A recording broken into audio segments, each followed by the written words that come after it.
ফুটপাতে ব্যবসা করা কি হালাল? সাধারণত ফুটপাতে রাস্তা দখল করে দোকান করা হয়, যার ফলে সাধারণ লোকদের যাতায়াতে কষ্ট হয়। আবার বেশিরভাগ ক্ষেত্রে এলাকার নেতাদের কিছু টাকা দিয়ে দোকান নিতে হয়, যে টাকার পরিমাণও একেবারে কম নয়। আমার 20 বছর বয়সে আমি একটি প্রেম করি। মেয়েটা আমাকে ভালোবাসতো, কিন্তু দুই ফ্যামিলি বিয়েতে রাজি হয়নি। তারপর মেয়েটিকে অন্য জায়গায় বিয়ে দিয়েছে তারা। এখন আমার 28 বছর, কিন্তু আমার বিয়ের প্রতি আর আগ্রহ নাই।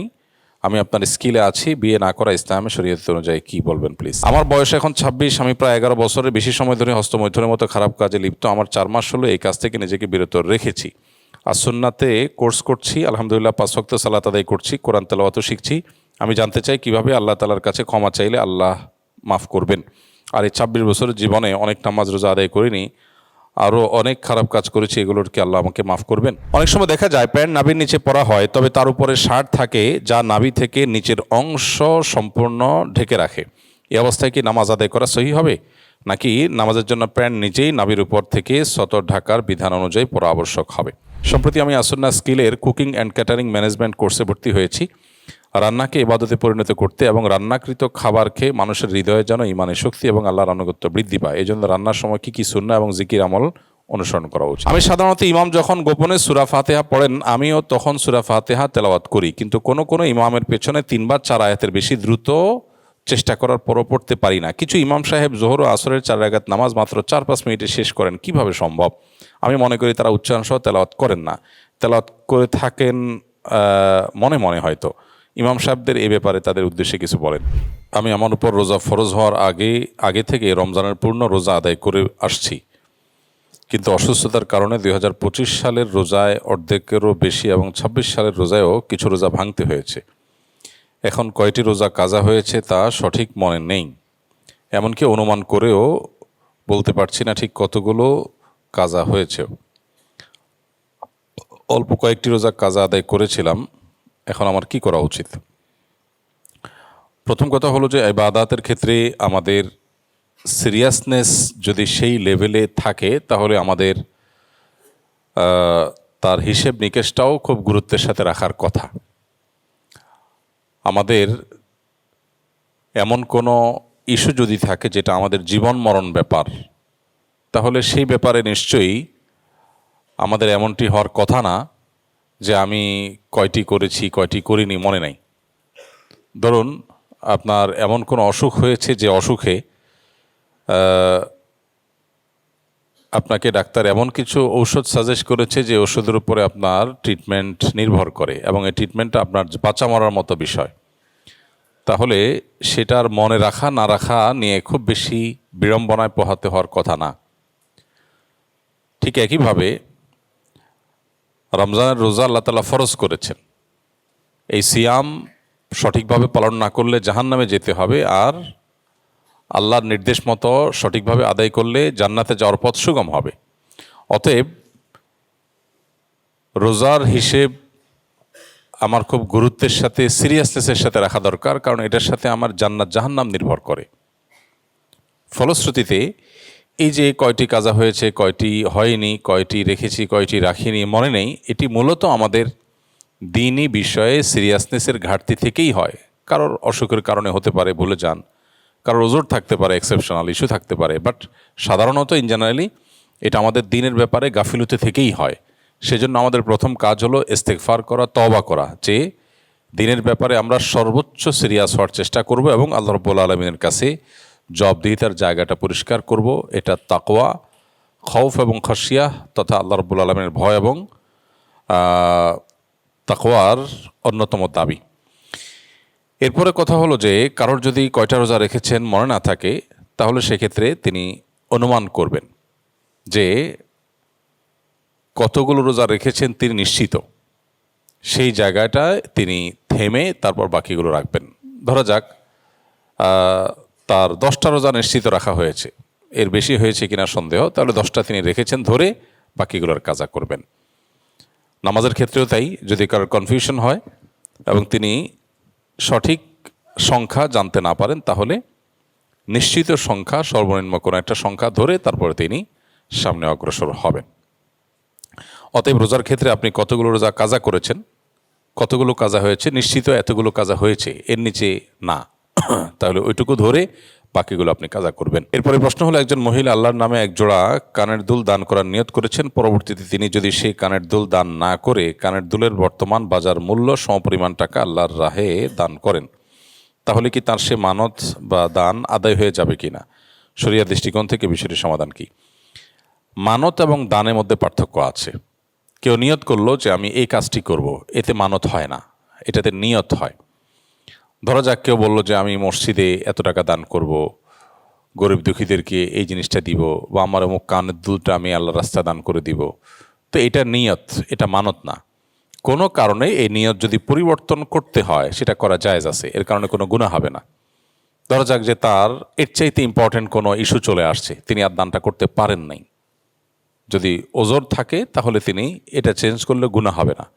কিন্তু দুনিয়ার মোহ থেকে নিয়ত করেছেন ভালো কাজের, কিন্তু পরে আবার সম্পদের মোহ তৈরি হয়েছে, মায়া তৈরি হয়েছে, সেখান থেকে তিনি সিদ্ধান্ত পরিবর্তন করেছেন, সেটা ঘৃণিত এবং জঘন্য বিষয়। কিন্তু এর কারণে তিনি গুনাহগার হয়েছেন বলা যাবে না, কারণ তিনি আসলে কারোর সাথে ওয়াদাবদ্ধ হন না। হ্যাঁ, কোনো কোনো নিয়ত ওয়াদাবদ্ধের সামিল।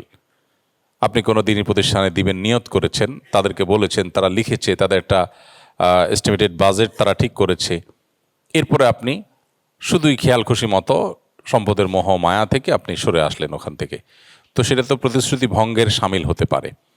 এমনিতে মনে মনে নিয়ত করেছেন, কাউকে কিছু বলেন নাই, বা এটা কোনো প্রতিশ্রুতির বিষয় না, আপনার এটা ডিপেন্ড করে, এটার উপর নির্ভর করে কারোর কোনো প্রজেক্ট সে ঠিক করে নাই, তাহলে সেক্ষেত্রে আপনার মনের নিয়ত পরিবর্তন হতে পারে, এর জন্য কোনো গুনাহ হবে না।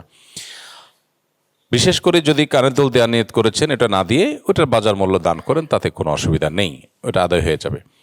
মানত যদি হয় সেটা ভিন্ন বিষয়। মানত কাকে বলে? মানত মানে হলো কোনো বিষয়ে আমার শর্ত সাপেক্ষে দানের নিয়ত করলাম, এটাকে বলা হয় মানত। শর্ত সাপেক্ষ দান কীরকম? আমার অমুক কাজটা হলে অমুক দানটা করব, অমুক কাজটা হলে অমুক ভালো কাজ করব, শর্ত সাপেক্ষ মানত বা ভালো কাজ, এটাই মানত। আমার ছেলেটা যদি ভালো রেজাল্ট করে, এই রেজাল্টটা করলে আমি এই কাজটা করব। এটা মানতের শর্ত যদি পূরণ হয়, সঠিকভাবে মানত হয়ে থাকে, তখন এটা পুরা করা ওয়াজিব হয়ে যায়। হ্যাঁ, কেউ ভুল কোনো মানত করলে তখন সেটা পুরা করা ওয়াজিব না। নবী করিম সাল্লাল্লাহু আলাইহি ওয়াসাল্লাম বলেছেন, মান নাযারা আন ইয়াসি আল্লাহ ফালা ইয়াসিহ। কেউ যদি ভুল কোনো মানত করে, কোনো গুনাহের কাজের মানত করে, সেটা করতে হবে না। এখন যিনি কানের দুল দান করার নিয়ত করেছেন, মনে মনে নিজে নিয়ত করেছেন, অথবা নিজস্ব বলয়ে বলেছেন, এর সাথে কারোর সাথে ওয়াদা প্রমিসের কোনো সম্পর্ক নাই, পরবর্তীতে তিনি দুল দান না করে তার টাকা দান করেছেন, তাতে কোনো অসুবিধা নেই, আল্লাহর কাছে সওয়াব পাওয়া যাবে এবং কোনো গুনাহ হবে না, কারণ তিনি এটা কোনো মানত করেননি। আর যদি মানত হয় অথবা কারোর সাথে প্রমিস হয়, সেটার হিসাব ভিন্ন হবে এবং সেটার ইস্যুটা ভিন্ন ইস্যুতে দাঁড়াবে। গত শুক্রবার আপনি বলেছিলেন যে পাঞ্জাবির হাতা ভাঁজ করা অবস্থায় নামাজ পড়া উচিত নয়। আমি একজন সাধারণ ছাত্র এবং সাধারণ প্যান্ট পরি।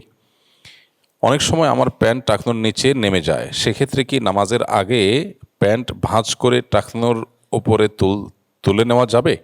এ বিষয়ে আপনার মতামত কি? কোরআন হাদিসের আলোকে জানালে উপকৃত হব। নবী করিম সাল্লাল্লাহু আলাইহি সাল্লামের একটা হাদিস আমরা বলেছিলাম গতদিন, সেখানে নবী আলাইহিস সালাম পরিষ্কারভাবে নিষেধ করেছেন আইয়াকুফা সাওবাহু ওয়া শা'রাহ, মুসল্লি যেন তার কাপড় এবং চুল ভাঁজ না করে রাখে নামাজে। কাপড় ভাঁজ করে রাখার একটা পদ্ধতি হলো হাতা ভাঁজ করে রাখলাম, আরেকটা পদ্ধতি হলো পুরো জামাটাই ভাঁজ করে নিলাম।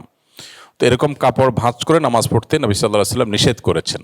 এই জন্য উলামা ইকরাম, ফোকাহা ইকরাম এটাকে মাকরুহ বলেন, যে কাপড় ভাঁজ করে নামাজ পড়া যাবে না, বরং হাতা ভাঁজ করা থাকলে ওটাকে খুলে দিতে হবে, কাপড় ভাঁজ করা থাকলে ওটাকে খুলে দিতে হবে, এরপরে নামাজে দাঁড়াতে হবে।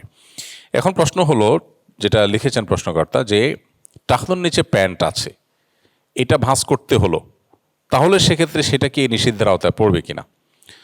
তো এইটার উত্তর হলো যে টাকনুর নিচে যদি প্যান্ট চলে যায় তাহলে সেটা তো হারাম।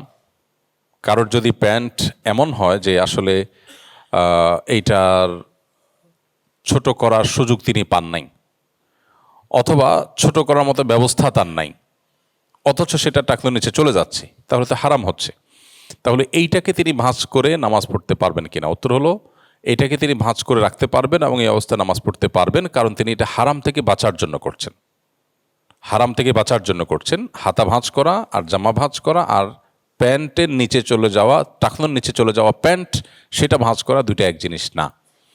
ফলে ওইটা জায়েজ আছে, কিন্তু ওইটা আবার শুধু নামাজের সময় ভাঁজ করে রাখাটা ভুল। আবু দাউদে বর্ণিত একটি জয়ীফ হাদিসের ভিত্তিতে অনেকেই নামাজের সময় শুধু ভাঁজ করেন। হাদিসটি হলো যে মুসবিল ইজার বা টাকনোর নিচে প্যান্ট যারা পরে তাদের নামাজ কবুল হয় না, এই মর্মে একটা হাদিস আছে। হাদিসটি সনদ দুর্বল। অর্থাৎ এই ইসবাল বা টাকনোর নিচে পুরুষদের জন্য প্যান্ট পাজামা ইত্যাদি পরার বিষয়টা এটা নামাজের জন্য শুধু খাস নয়, সব সময়ের জন্য খাস, সব সময়ের জন্য ব্যাপক এবং আম।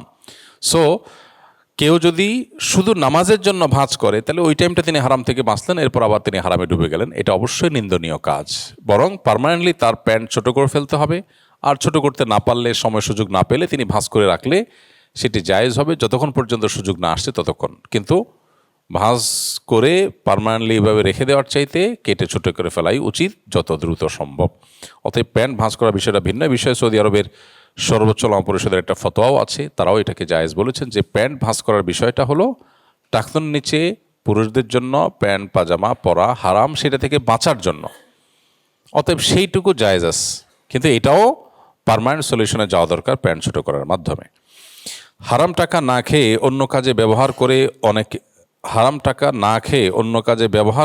করে অনেকে বলে যে আমি তো আর খাচ্ছি না, অন্য কাজে ব্যবহার করছি। হারাম খাওয়া নিষেধ, এর মানে চাবায়া চাবায়া মুখ দিয়ে খাওয়া না। এর মানে হলো এটার উপকার ভোগ করা, যে কোনোভাবে ভোগ করলেই সেটা খাওয়ার অন্তর্ভুক্ত। খাওয়া বলতে এখানে আক্ষরিক অর্থে খাওয়া নয়। হারাম সম্পদ আল্লাহ খেতে নিষেধ করেছেন, তো কেউ তো টাকা পয়সা চাবায়া খায় না, টাকা পয়সা দিয়ে জিনিস কিনে খায়। তাহলে তো এভাবে বলা যেতে পারে যে আমি তো টাকা খাচ্ছি না, টাকা দিয়ে আমি জিনিস কিনে খাচ্ছি। তাহলে ডাইরেক্ট হারাম তো খাইলাম না, আমি হারামের কেনা জিনিস খাইলাম। তো এরকম যদি কারোর কুবুদ্ধি মাথায় আসে তাহলে এটা শয়তান এর সরবরাহকৃত মাসালা। শয়তান তাকে সরবরাহ করেছে হারামে লিপ্ত হওয়ার জন্য। আল্লাহ রাব্বুল আলামিন আমাদেরকে হারাম খেতে নিষেধ করেছেন, এর মানে শুধু আক্ষরিক অর্থে খাওয়া নয়। এবং এটার প্রমাণ আরও বিভিন্ন হাদিস থেকে পাওয়া যায়। নবী করিম সাল্লাল্লাহু আলাইহি সাল্লাম বলেছেন, কোনো ব্যক্তি যখন বাইতুল্লাহ হাজির হয় এবং সে গিয়ে দোয়ায় মাশগুল হয়, তারপরে যা অনেক দূর থেকে এলোমেলো চুল, ধুলোমলিন শরীর এগুলো নিয়ে এসে আল্লাহর কাছে দুহাত তুলে দোয়া করে, অথচ তার দোয়া কবুল হবে কোত্থেকে? কারণ তার শরীর হারাম দ্বারা গঠন হয়েছে, পোশাক আশাক হারাম দ্বারা গঠন হয়েছে। সেই জন্য হারাম খাওয়া শুধু না, পোশাক, শরীর, সম্পদ এগুলোকে হারাম দ্বারা গঠন করাটাও নিষেধ। তাহলে বোঝা গেল শুধু খাওয়া বলতে শুধু মুখ দিয়ে খাওয়া নয়, বরং যতভাবে উপকার ভোগ করা হতে পারে হারামের, সবগুলোই হারাম। অতএব এই জন্য অনেকেই মনে করেন যে ব্যাংক থেকে প্রাপ্ত সুদের টাকা, আবার ব্যাংকের যে প্রসেসিং কস্ট, এলসি বা অন্যান্য ক্ষেত্রে, অথবা অ্যাকাউন্টের যে ম্যানেজমেন্ট কস্ট, অথবা কার্ডের যে ইয়ারলি কস্ট নেয়, ওইটা সুদ থেকেই কেটে দিব। আমি তো আর খাইলাম না, ব্যাংক থেকে নিলাম, ব্যাংকে আবার দিয়ে দিলাম, তো এটা আমার খাওয়াই হলো। কেন হলো? কারণ আমার অ্যাকাউন্টটা ম্যানেজ করার জন্য বা আমার কার্ডটা ম্যানেজ করার জন্য যে ফি তারা নির্ধারণ করছে, আমি মূলত একটা উপকার ভোগ করছি, তার ফি দিচ্ছি। তো ফিটা আমি যখন সুদের টাকা থেকে দিলাম, তখন উপকার ভোগ করে তার বিনিময় দিলাম আমি। একই কথা হলো, ঘুরে ফিরে এটা সুদ খাওয়াই হলো। তো এই জন্য এটা জায়েজ নাই। ফুটপাতে ব্যবসা করা কি হালাল? সাধারণত ফুটপাতে রাস্তা দখল করে দোকান করা হয়, যার ফলে সাধারণ লোকদের যাতায়াতে কষ্ট হয়। আবার বেশিরভাগ ক্ষেত্রে এলাকার নেতাদের কিছু টাকা দিয়ে দোকান নিতে হয়, যে টাকার পরিমাণও একেবারে কম নয়। নবী করিম সাল্লাল্লাহু আলাইহি সাল্লাম বলেছেন, ইয়াকুম ওয়াল জুলুস আলাত তারিক, তোমরা রাস্তায় বসবে না, রাস্তায় বসা থেকে তোমরা বিরত থাকবে। রাস্তা দখল করার ব্যাপারে হাদিসের দৃষ্টিভঙ্গি, নবী করিম সাল্লাল্লাহু আলাইহি সাল্লামের নিষেধাজ্ঞা এখান থেকে পরিষ্কারভাবে বোঝা যায়। রাস্তা দখল করে বসা, রাস্তা দখল করে দোকান দিয়ে বসা, সবগুলোই এ হাদিসের আওতায় নিষিদ্ধ। এখন আমাদের দেশে যেটি হয়, রাস্তা দখল করে সেখানে বিভিন্ন ছোট ছোট দোকান হয়। এই দোকানগুলো অনেক গরিব মানুষের জীবিকা নির্বাহের মাধ্যম। তার চাইতে বড় কথা হলো এগুলো বিভিন্ন সিন্ডিকেট চাঁদাবাজদের চাঁদাবাজির মাধ্যম। বিধায় এগুলোর ব্যাপারে সংশ্লিষ্ট কর্তৃপক্ষের দায়িত্বশীল ভূমিকা রাখা দরকার। পৃথিবীর বহু উন্নত দেশেও যে সমস্ত গরিব বা অভাবী মানুষজন আছে, যারা ক্ষুদ্র উদ্যোক্তা, ছোট ছোট বিজনেস আছে, কোনো রকম তারা সামান্য ভাসমান বা ভ্রাম্যমান ব্যবসা প্রতিষ্ঠান খুলে সেখান থেকে তারা তাদের জীবিকা নির্বাহ করে, তাদের জন্য বিভিন্ন জায়গা নির্ধারণ করে দেওয়া, তাদের জন্য বিভিন্ন রকমের ফ্যাসিলিটিস দিয়ে বিভিন্ন বাজার ডেভেলপ করা, এরকম কাজের নজির সারা পৃথিবীর সব দেশেই আছে। কিন্তু বাজারে উঠতে হবে এবং সেটা ফুটপাতে বসতে হবে এবং ওভারব্রিজের উপরে বসতে হবে, এটা তো জরুরি না। এর বিকল্প বহু ব্যবস্থা সংশ্লিষ্ট কর্তৃপক্ষ চাইলে করতে পারেন এবং সেটা করা উচিত। এখন কোনো ব্যবসায়ী যদি এটা করেন, তিনি অবশ্যই নাজায়েজ কাজ করছেন। আর যারা চাঁদার বিনিময়ে তাকে ওখানে বসাচ্ছেন, তারা হলো নাজায়েজ এবং হারাম কাজের, গুনাহের কাজের মহাজনী করছেন, মানে জাহান্নামের দারোয়ানি করছেন, সোজা কথা। তাদেরটা আরও ভয়াবহ। নিরুপায় হয়ে কেউ বসেছেন, তার তো আল্লাহর কাছে একটা বলার জায়গা আছে যে আমি চেষ্টা করেছি, আমার জন্য সমাজ বা রাষ্ট্র কোনো ব্যবস্থা করে নেই, আমি নিরুপায় হয়েছি। যদি কেউ নিরুপায় হয়, বেশিরভাগ ক্ষেত্রে মানুষ আসলে নিরুপায় না। শরিয়ার দৃষ্টিকোণ থেকে নিরুপায়, এটার ডেফিনেশন অনেক জটিল, অনেক কঠিন। এত সহজ না নিরুপায় হওয়া। আমার জান জীবন হুমকির মধ্যে, আমার ফ্যামিলি না খেয়ে মারা যাবে, এই লেভেলের অসুবিধা আজকের বিশ্ব বাস্তবতায় খুব সচরাচর আমাদের সমাজের মতো দেশে অন্তত সচরাচর হয় না। হ্যাঁ, একটু ভালোভাবে চলা যাবে না বা শহরে বসবাস করা যাবে না, হয়তো অনেক ফ্যাসিলিটিস থেকে আমি বঞ্চিত হব। তো এই জন্য এটা ভ্যারি করে মানুষের পরিস্থিতির উপরে। তবে সাধারণ কথা হলো, রাস্তা দখল করতে নবী সাল্লাল্লাহু আলাইহি ওয়াসাল্লাম নিষেধ করেছেন, রাস্তা দখল করে বসতে নিষেধ করেছেন। অতএব রাস্তা দখল করে আমাদের বসা উচিত নয়। আর এর পেছনের যে সমস্ত সিন্ডিকেট বা চাঁদাবাজরা আছে, প্রশাসনের অনেক অসাধু লোকজন, তারাও টাকা পয়সার বিনিময়ে এরকম জায়গাগুলো ভাড়া দেয়। কার জায়গা কে ভাড়া দেয়? জনগণের চলার রাস্তা ভাড়া দিচ্ছে কোনো নেতা, কোনো অফিসার, কোনো পুলিশ কর্মকর্তা বা কোনো অসাধু কোনো ব্যক্তি। তো এগুলোর বিরুদ্ধে, এগুলো আমরা সবাই জানি, ওপেন সিক্রেট। এর চেয়ে নির্লজ্জ বাস্তবতা আর কি আছে যে সবাই জানে, দেখে যে এটার পিছনে একটা মেকানিজম আছে, একটা সিন্ডিকেট আছে, কিন্তু তারা কিভাবে ধরাছোঁয়ার বাইরে থাকে, কিভাবে তারা আইনের আওতার বাইরে থাকে। আবার সে সমাজে আইনের শাসনের কথা আমাদের পলিটিশিয়ান, আমাদের দায়িত্বশীল পর্যায়ে মানুষদের মুখে কিভাবে মানায়, আমার বুঝে আসে না। তো এই জন্য এই বিষয়গুলো সর্বোচ্চ আপনার গুরুত্বের সাথে তদারকি করা দরকার এবং সুরাহা করা দরকার। কারণ এর সাথে মানুষের স্বার্থ যেমন জড়িত, ঠিক একইভাবে এর সাথে আমাদের শহরগুলোর যানজট নিরসন, অনেক কিছুর সম্পর্কের সাথে জড়িত। বিধায় এই বিষয়গুলোকে আশা করব তারা সঠিকভাবে দেখবেন, বিবেচনা করবেন। তবে কেউ যদি সেখানে বসে কেনাবেচা করেন, অভাবে পড়ে, তাড়নায় পড়ে, তারও উচিত বিকল্প কোনো ব্যবস্থা দ্রুততার সাথে করে ফেলা। ঠিক আছে, এখন এই মুহূর্তে আমার আর কোনো উপায় নাই, দেখে আমি বসেছি, কিন্তু আমি যুগের পরে যুগ, বছর পরে যুগ বছর ফুটপাত দখল করে, তারপরে আপনার ব্রিজের এক অংশ দখল করে ব্যবসা করব, এটা কোনো মুসলমানের জন্য আদর্শ ব্যবসা হতে পারে না। যদিও এই মাসালা বলতে কষ্ট হচ্ছে আমার, কারণ এটা তো আমাদের কষ্টে থাকা মানুষজন, গরিব মানুষজনের ব্যাপার। যারা বড় লোক, তারা এর চাইতে বড় আরও জঘন্য বিষয়গুলো অনবরত করছে। আমাদের হয়তো ক্ষুদ্র ব্যবসায়ী ভাইরা মনে করবেন, হুজুর আমরা একটু ছোট্ট একটা জায়গা নিয়ে বসছি, পার্মানেন্টভাবে বসি নাই, উঠে যাচ্ছি, আর সরকারি জমি দখল, বেসরকারি জমি দখল করে মাস্তানি মাতবরি এগুলা করে গোটা দেশ দখল করে, ব্যাংক দখল করে খেয়ে ফেলতেছে, সেগুলো নিয়ে আপনারা কিছু বলেন না? সেগুলো নিয়েও বলি, কেউ ছোট অপরাধ করছে, কেউ বড় অপরাধ করছে, সবাই অপরাধী। আল্লাহ তাআলা আমাদেরকে সবাইকেই হারাম থেকে, গুনাহ থেকে বেঁচে থাকার তৌফিক দান করুন। যে বড় গুনাহ করছে তার দায় সে নিবে, তার দায়িত্ব সে ভোগ করবে, আমারটার জন্য আমাকে দায়ী হতে হবে। সো আমি আরো জনটার দিকে তাকাবো না। আল্লাহর কাছে জবাব দিয়ে তার জায়গাটা ক্লিয়ার করা দরকার। কে কি বললো এটাতে কিছু আসা যায় না। আমি কিয়ামতের দিন ধরা খাবো কিনা, আল্লাহর কাছে আমি পাকড়াও হবো কিনা, সেটা হলো মূল বিষয়। কেউ যদি বড় অপরাধ করে, সে বড় ধরনের পাকড়াও হবে, অতএব তারটা সে বুঝবে। আমি আমার আখিরাতের চিন্তা করবো ইনশাআল্লাহ। আমার বাবাকে অনেকবার বুঝিয়েছি যে জুয়া না খেলার জন্য, কোরআন শরীফ দিয়ে ওয়াদা করিয়েছি, কিন্তু তিনি তারপর জুয়া খেলেন। আমি মোটরসাইকেল স্কিলে বর্তমানে ভর্তি আছি, আমার ছেলে হিসাবে কি করণীয় বলবেন? বাবা জুয়া খেলেন, সন্তান হিসাবে বাবাকে নিবৃত্ত রাখার জন্য যত রকমের বোঝানোর হতে পারে, সব ধরনের বোঝানোর পাশাপাশি প্রেশারও দেওয়া যেতে পারে। রাস্তা, যেমন টাকার রাস্তা বন্ধ করে দেওয়া, তার কাছে টাকা না দেওয়া। কারণ আল্লাহ তাআলা কোরআনে কারিমে বলেছেন, ওয়ালা তুতুস সুফাহা আমওয়ালাকুম, তোমাদের সম্পদ নির্বোধদেরকে দিবা না, যাদেরকে দিলে তারা বিপথে নষ্ট করবে।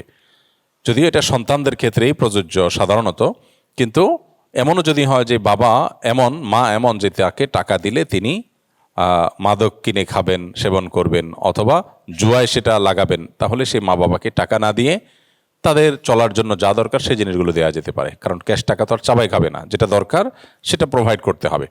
অর্থাৎ জুয়ার রাস্তাটা বন্ধ করতে হবে। আমাদের এদেশে দিন দিন জুয়ার ভয়াবহতা এমন রূপ পরিগ্রহ করছে যে এইভাবে যদি চলতে থাকে তাহলে এই সমাজ ধ্বংস হওয়ার জন্য আর বেশি কিছু লাগবে না। আল্লাহ রাব্বুল আলামিন কোরআনে কারিমে কয়েকটা জিনিসকে শয়তানের বিশেষ শয়তানি কর্মকাণ্ডের অন্তর্ভুক্ত করেছেন। তার ভিতরে একটা হলো জুয়া। ইন্নামাল খামরু ওয়াল মাইসিরু ওয়াল আনসাবু ওয়াল আজলামু রিজসুম মিন আমালিশ শাইতানি ফাজতানিবুহ। মাদক, জুয়া এগুলো শয়তানি কর্মকাণ্ড, এগুলো থেকে আল্লাহ তাআলা বিশেষভাবে বেঁচে থাকতে বলেছেন। আমাদের দেশে গত কয়েক বছর আগে ক্যাসিনো কাণ্ডে কত মানুষ রাস্তায় বসে গেছে আমরা জানি। বহু মানুষ চরম দুরবস্থার মধ্যে পড়েছে, বহু লাখপতি কোটিপতি রাস্তার ভিখারি হয়ে গেছে। এরকম ভয়াবহ অবস্থা আমাদের দেশে হয়েছে এবং আমরা দেখেছি সেটা। এরপরেও জুয়ার এই চক্র বন্ধের কোনো চেষ্টা বিশেষভাবে লক্ষ্য করা যাচ্ছে না, অথচ উল্টাটা হচ্ছে। আমরা এর আগেও বলেছি, বিশেষ করে বিভিন্ন খেলাধুলার উপরে ভর করে, ক্রিকেট হোক ফুটবল হোক, এগুলোকে ঘিরে যে আসর হয়, বিভিন্ন আসর এবং টুর্নামেন্টকে ঘিরে যে পরিমাণ জুয়া আমাদের দেশে বিস্তার লাভ করছে, একজন সামান্য সচেতন মানুষেরও কপালে ভাঁজ পড়ার কথা। অনেক টেলিভিশন চ্যানেল নিয়মতান্ত্রিকভাবে রেজিস্ট্রেশন নিয়ে গভর্নমেন্ট থেকে যারা সম্প্রচার কার্যক্রম করছে, তারা পর্যন্ত খেলাধুলার ফাঁকে ফাঁকে জুয়ার অ্যাডভার্টাইজ দিচ্ছেন। এবং আমাদের দেশে অ্যাডসেন্সের মাধ্যমে যারা বিভিন্ন উপার্জন করছেন, তাদের ভিডিওতে কন্টেন্টের মধ্যে এই সমস্ত জুয়ার বিভিন্ন সাইটগুলার, অ্যাপগুলোর অ্যাডভার্টাইজ দেধারসে দেওয়া হচ্ছে, যেন দেখার কেউ নেই। ঠিক একইভাবে বিশ্বকাপ ফুটবলকে ঘিরে গ্রামে গঞ্জে বড় বড় মনিটরে খেলা দেখার যে কালচার আমাদের সমাজে ডেভেলপ হয়েছে, আমরা লক্ষ্য করেছি যে এই কালচারের পেছনেও অনেক এলাকাতে পরিষ্কারভাবে জুয়া জড়িয়ে আছে।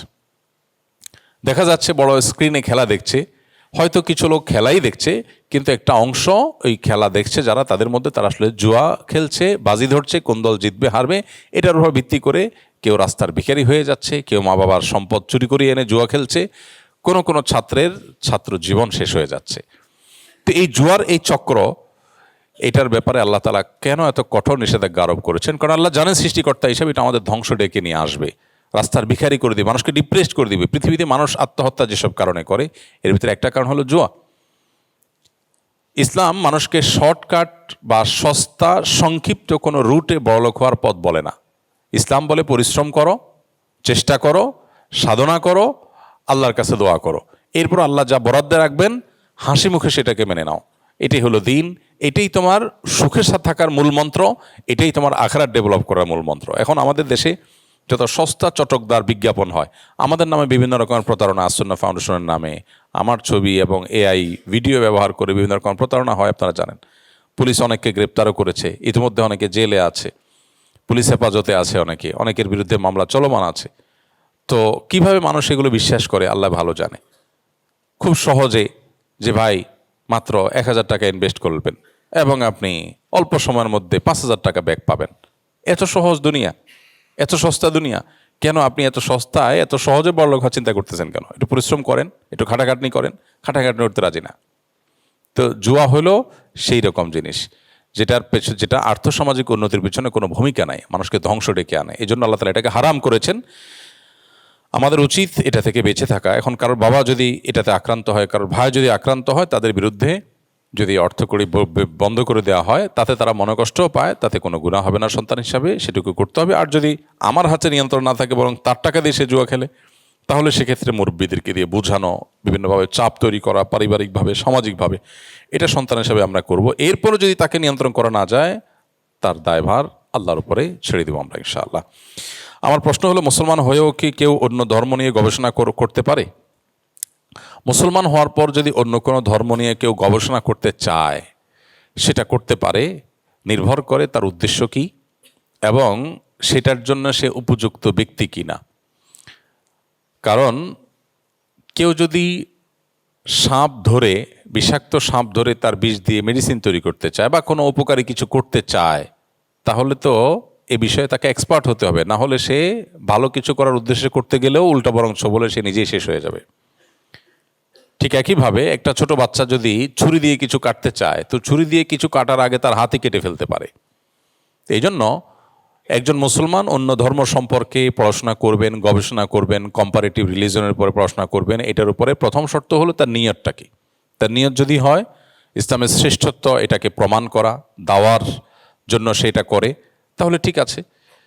আবার আরেকটা শর্ত হলো যে তার মধ্যে যদি সেই ক্যাপাসিটি থাকে যে তার দিন, ইমান, আকিদা এগুলো অত্যন্ত শক্তিশালী ফাউন্ডেশনের উপরে ভিত গড়ে উঠেছে, এখন তার আর বিপদগামিতার শঙ্কা নেই, সে সেফ, এতটুকু ক্যাপাসিটি আছে, তাহলে সে অবশ্যই পড়তে পারে। কিন্তু সেটা ছাড়া যদি কেউ করতে যায় তাহলে সে উল্টা বরং ওই সাপের ছোবলে নিজেই বরং মারা যেতে পারে বা নিজের ইমান আমল শেষ হয়ে যেতে পারে। এই জন্য সবার জন্য এটা জায়েজ নয়, এবং এত উদার হওয়ার সুযোগ ইসলামে রাখা হয় নাই। যত উদার হলে আপনি যা খুশি তা করবেন। আসলে পৃথিবীতে যা খুশি তা করার মতো স্বাধীনতা কারোরই নেই। এটা মিথ্যা কথা যে অমুক ইজমে, অমুক মতবাদে মানুষের এই স্বাধীনতা দেওয়া আছে, ওই স্বাধীনতা দেওয়া আছে, বা পূর্ণ স্বাধীনতা দেওয়া আছে। পরিপূর্ণ বা শতভাগ স্বাধীন বলতে কিচ্ছু নেই। প্রত্যেকটা মানুষ নিয়ন্ত্রিত, কোনো দেশের সংবিধান দ্বারা নিয়ন্ত্রিত, বিচার বিভাগ দ্বারা নিয়ন্ত্রিত, আইন দ্বারা নিয়ন্ত্রিত, কেউ আল্লাহ তাআলার আদেশ নিষেধ দ্বারা নিয়ন্ত্রিত। সবাই নিয়ন্ত্রিত, নিয়ন্ত্রণের বাইরে পৃথিবীতে কোনো মানুষ নেই। মানুষ যা খুশি তা করবে এরকম কোনো সিস্টেম পৃথিবীর কোনো সমাজে কোনো মানুষের জন্যই নেই। এখন কেউ নিয়ন্ত্রিত মানুষের প্রচলিত আইন সংবিধান দ্বারা, আর কেউ নিয়ন্ত্রিত আল্লাহ রাব্বুল আলামিনের আদেশ নিষেধ দ্বারা। পার্থক্য এতটুকু, সবাই গোলাম, কেউ আল্লাহর গোলামের গোলাম, কেউ সৃষ্টিকর্তার গোলাম আর কেউ সৃষ্টিকর্তার গোলামদের গোলাম। পার্থক্য এটা, কে কোনটা চুজ করবে তার ব্যাপার। তো এই জন্য আমাদের অতি উদারতার সুযোগ নেই, বরং আমার দিন ইমান যদি মজবুত হয়ে যায় তারপর আমি অন্য বিষয়ে জানতে পারি, অন্যদের ধর্ম সম্পর্কে জানতে পারি, এবং সেটার ফলে আমার ইমান আরও মজবুত হবে, আমি মানুষকে দাওয়ার কাজে সেটা ব্যবহার করতে পারবো, সেই জন্য ঠিক আছে। আমার 20 বছর বয়সে আমি একটি প্রেম করি, মেয়েটা আমাকে ভালোবাসতো, কিন্তু দুই ফ্যামিলি বিয়েতে রাজি হয়নি। তারপর মেয়েটিকে অন্য জায়গায় বিয়ে দিয়েছে তারা। এখন আমার 28 বছর, কিন্তু আমার বিয়ের প্রতি আর আগ্রহ নাই। আমি আপনার স্কিলে আছি, বিয়ে না করা ইসলামে শরীয়ত অনুযায়ী কি বলবেন প্লিজ।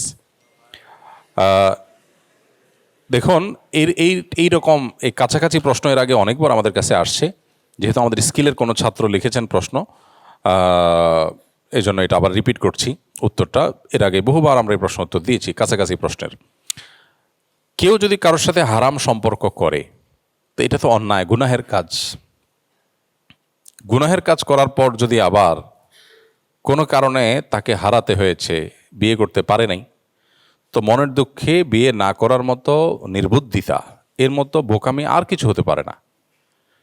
কারণ যেই লোকটাকে বিয়ে করার জন্য প্ল্যান করেছেন আপনি, সেই লোকটা আরেকজনের সাথে বিয়ে বসে সুখে শান্তিতে আছে, তো আপনার উচিত তাকে দেখায়া 4টা বিয়ে একসাথে করা।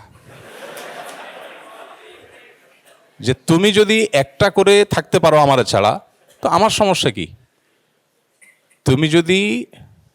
তুমি যদি আমার ছাড়া অন্য কোথাও বিয়ে করে সুখে শান্তিতে থাকতে পারো, তো আমি তোমার চেয়ে আরো বেশি পারি। আমি রং জায়গায় ছিলাম সেটা আমি বুঝলাম, এখন আরো শুকরিয়া আদায় করবো আরো বেশি। আলহামদুলিল্লাহ, আমি ভুল জায়গায় ছিলাম, আল্লাহ আমারে বাঁচাইছে। অজায়গায় ছিলাম, আমি যদি বিয়ের পরে ধরাটা খাইতাম, আগে ভাগে আল্লাহ আমাকে বাঁচাই দিছে। শুকরিয়া আদায় করে তাড়াতাড়ি বিসমিল্লাহ পড়ে বিয়ে করে ফেলা উচিত। এখন অভিমান করে সে সুখে শান্তিতে সংসার করে যাচ্ছে, জীবনযাপন করে যাচ্ছে, আর আমি বোকার মতো বলতেছি 28 বছর হয়ে গেছে, 38 বছর হয়ে গেছে, আমি আর বিয়ে করব না, আমি মরে যাব, আমি শেষ হয়ে যাব। তো এটার মতো বোকামি, এটার মতো পাগলামি আর একটা হতে পারে না। বুঝে আসছে কথা? এই জন্য এই জায়গায় সংশোধনী আনা উচিত। মানুষ আল্লাহর অবাধ্যর পথে যখন যায় তখন নানাবিধ অশান্তি শুরু হয়। এই জন্য দেখবেন ওই যে হারাম যত সম্পর্ক আছে, সম্পর্কগুলো করার পর মানুষের মধ্যে অস্থিরতা বাড়ে। এই জন্য যে অবৈধ সম্পর্ক এবং হারাম প্রেমের যত গান আছে, সবগুলোতে দেখবেন চলে গেলাম, মরে গেলাম, বাঁচাতে পারবে না কেউ, আমি শেষ হয়ে যাব, আমি মরে যাব। তো কপাল পোড়া, মরার রাস্তায় তো গেছো, তুমি বাঁচবা কিভাবে? বাঁচা এত সোজা? গেছো তুমি মরার রাস্তায়, তো তোমার মুখ দিয়ে তো ওইটাই বাইর হবে যে আমি মরবো না, মরে যাব, আমি শেষ হয়ে যাব। তোমার আল্লাহ নিষেধ করছে ওই দিক যাইও না। এখন যায়া দেখতেছো জ্বালা পোড়া শুরু হয়ে গেছে, তো জ্বালা পোড়া তো হবেই, গেছেই তো জ্বালা পোড়ার পথে। মিয়া বৈধভাবে হালালভাবে বিয়ে শাদী করো, তোমার জ্বালা পোড়া হবে না। প্রশান্তি হবে। আল্লাহ কোরআনে বলেছেন আদম আলাইহিস সালামের জন্য হাওয়াকে সৃষ্টি করেছেন, মানুষের জন্য, পুরুষদের জন্য আর স্ত্রীকে সৃষ্টি করেছেন কেন? লিতাসকুনু ইলাইহা, তার কাছে গেলে প্রশান্ত হয়ে যাবে, আর হারাম জায়গা গেলে অস্থির হয়ে যাবে, পেরেশানি হয়ে যাবে। এই দেখছেন অশান্তি শুরু হয়ে গেছে, গুনাহ করছেন, অশান্তি শুরু হয়ে গেছে। এখন উচিত হলো তওবা করা এবং দ্রুত বিয়ে করা। এর বাইরে আরেকটা জিনিস আছে আমাদের দেশে এখন, বিবাহ ফোবিয়া। গোটা দুনিয়াতে এটা আছে, আমাদের দেশে নতুন করে, কারণ আমরা নতুন পাগল, অন্যরা পুরান পাগল। আল্লাহর অবাধ্য হওয়ার ক্ষেত্রে তারা আমাদের চাইতে সিনিয়র, আমরা এখন মুসলমানরাও তাদের মতো হওয়া ধরছি। এখন বিয়ের আগে ইটিস পিটিস করে একটু স্বাভাবিক হওয়ার চেষ্টা, একটু কি বলে তথাকথিত বোঝাপড়ার চেষ্টা। আরে কিসের বোঝাপড়া, দাঁড়ায় পানের জায়গা পান না ভাই। বিয়ের আগে বলে যে বোঝাপড়া না হলে একটা হঠাৎ একটা মানুষের সাথে কেমনে থাকে। সেকুলার পাড়াতে এটা খুব পপুলার একটা কথা, যে বিয়ের আগে একটু আধটু উঠা বসা, কাছে যাই, ঘেসি, বসি, দড়ি মাছ নাচুই পানি, এরপর আস্তে আস্তে বিয়েতে যাই। হঠাৎ করে বলা নাই কোয়া নাই, শুধু একটা দেখা সাক্ষাতের পরে বিয়ে হয়ে একটা লোকের সাথে কিভাবে থাকে। বাহ্যিকভাবে খুব যৌক্তিক মনে হয় যে হ্যাঁ আপনার খুব বোঝাপড়া হলো, 2 বছর 4 বছর 6 বছর রিলেশন হলো, এরপরে একসাথে বিয়ে হয়ে গেল। তাহলে বোঝাপড়ার পর বিয়ে হলে ওটা তো টেকার কথা, কারণ বুঝে শুনেই তো নিছে নাকি। এগুলো কি বেশি টিকে না কম টিকে? চায়না মালও তো একটু বেশি টিকে, চায়না প্লাস্টিকে তো আর একটু বেশি টিকে। আর আমাদের বাপ চাচারা যে বিয়ে শাদী করছেন, আমরা তো এখন দেখতে পাইতেছি, আগের যুগে মানুষ এত লাজুক ছিল, এত লজ্জা, এত শরম ছিল, দেখতে নিয়ে গেছে মাথা উঠায় তাকায় ওরাই মুরব্বীদের সামনে, লজ্জা কি বিয়ে করে আনছে নিজেও জানে না। বাসরাতে আসছে, বিদ্যুৎই নাই গ্রাম, হারিকেন ডিম করে জ্বালানো আছে। এখন জোরে জ্বালালে আবার পাশের ঘর থেকে বোঝা যাবে, কারণ কাঁচা ঘর, পাশের রুম থেকে দেখা যাবে। বেচারা তার বউটা একটু ভালো করে দেখতেও পারে নাই। এই বউ নিয়ে সংসার করছে 60 বছর 70 বছর 80 বছর, টিকে গেছে। জাপানি মালও এত টিকে না, এইরকম টিকে টিকে গেছে। এখন শয়তান বুদ্ধি দিয়েছে কি, না না না না, আগে একটু বোঝাপড়া দরকার আছে। আল্লাহর বিধানের বাইরে যে যাবে তার কপালে জ্বালা পড়া ছাড়া আর কিচ্ছু হতে পারে না। শান্তি শুধু আল্লাহর বিধানের মধ্যেই আছে। অতএব বিবাহ ফোবিয়া যেটা আজকে পৃথিবীতে তৈরি হয়েছে, খুব ভয়াবহ একটা বিষয়। মানব সভ্যতা হুমকির মধ্যে পড়তে পারে যদি এই বিবাহ ফোবিয়া এভাবে টিকে থাকে। কারণ সাংসারিক এই বিধি ব্যবস্থা যদি পৃথিবীতে টিকে না থাকে, মানব সভ্যতা টিকে থাকাটা কঠিন হবে। এই জন্য ইসলামের সবচেয়ে জঘন্য শাস্তি হলো বিবাহিত মানুষ যদি ব্যভিচারে লিপ্ত হয়। কারণ বিবাহের টেন্ডেন্সি সমাজ থেকে দূর হয়ে গেলে, দেখেন উন্নত দুনিয়াতে এখন কত বাবা মা আমাদের কাছে আসে, আর আমাদের দেশেই শুরু হয়ে গেছে। ছেলে 32-35 হয়ে গেছে, বাপ মা এসে বসে আছে, ভাই একটু দোয়া দরুদ পানি পড়া টড়া দেন, ছেলে তো বিয়ে করে না। পানি পড়ার কাজ এটা পোলারে শেষ করে ফেলছেন, বা যেভাবে সে নিজেকে শেষ করে ফেলছে। এখন তার ভিতরে আতঙ্ক তৈরি হয়েছে। আতঙ্ক কোত্থেকে তৈরি হয়েছে? যে আইডিওলজি আজকে আমরা ধারণ করছি, এটা আমাদের জীবনকে শেষ করে দিচ্ছে। বিয়ে করার আগে আতঙ্ক তো কেন তৈরি হয়? ছেলে চিন্তা করে একটা মেয়ের সাথে বিয়ে বসবো, কি জানে কি হয়, তার সাথে আবার শেয়ারিং, কেয়ারিং, অনেক কিছু স্যাক্রিফাইসিং, কে সব ঝামেলা যায়। ইনকাম করতেছি, হ্যান্ড টু মাউথ আছে, ঘুমাচ্ছি, ভালোই তো, ভেজালে কেন যাব? এটা হলো স্বার্থপর মানুষের কথা, স্বার্থপর মানুষের কথা। আমি একজন মানুষের সাথে জীবনযাপন করব, আমার জীবন সঙ্গিনীর সাথে জীবনসঙ্গীর সাথে জীবনযাপন করব, আমার বিবির সাথে, স্ত্রীর সাথে, স্বামী স্ত্রী পরর সাথে জীবনযাপন করব। কিছু ক্ষেত্রে আমি স্যাক্রিফাইস করব, কিছু ক্ষেত্রে সে স্যাক্রিফাইস করবে। এর মধ্য দিয়ে একটা জান্নাতি পরিবেশ তৈরি হবে। এই কপাল পোড়াদের সে বুঝ নাই, তাদেরকে এই সমাজ, বস্তুবাদী এই সমাজ তাদেরকে স্বার্থপর করে দিয়েছে, স্বার্থান্ধ। তারা শুধু চাচা আপনা জান বাঁচা, একটা মিথ্যা কথা, নিজে বাঁচলে বাপের নাম। এই মিথ্যা কথা এবং এটা ভুল কথা, একটা ভ্রান্ত কথা মানুষের মাথায় ঢুকে দেওয়া হয়েছে। এখন চিন্তা করে যে আমি কেন আরেকজনকে জীবনে এনে ঝামেলা আনতে যাব। আরে ভাই, কিছু ঝামেলা পোহান, গোলাপ ছিঁড়তে 1-2টা কাঁটা খেতে হয়, 1-2টা কাঁটা বিদ্ধ হতে পারে, কিন্তু আমি তো দিন শেষে হাতে গোলাপ পাবো।